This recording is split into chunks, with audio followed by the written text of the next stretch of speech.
কদিন আগে কথা বলছি, বুঝতেই পারিনি যে ভাবে নিখোঁজ হয়ে যাবে।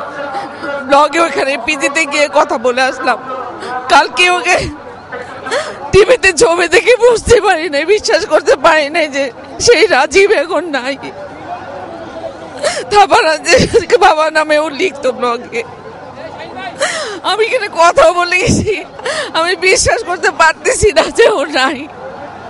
সবার জন্য দোয়া করে, যারা এখানে আছে সবাই বেঁচে থাকুক, এই প্রজন্মের আন্দোলন আগায় নিয়ে যাক, রাজীবের আত্মত্যাগ যেন বৃথা না যায়, রাজীবকে সবশেষ মুক্তিযোদ্ধা হিসাবে প্রতিষ্ঠা দেওয়া হোক, আর কারো মায়ের মুখ যেন খালি না হয়, সত্যের প্রতিষ্ঠা হওয়া উচিত, সবার এটার জন্য গর্ব করা উচিত। বলার কোনো ভাষা নাই। আমি এতক্ষণ এখানে বসা ছিলাম, আমি উঠে দাঁড়াতেই পারতেছি না। আমারও স্বামী মারা গেছে 92-তে।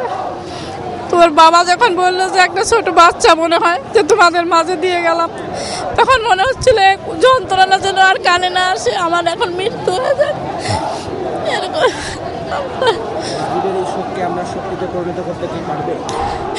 অবশ্যই আমরা পারবো।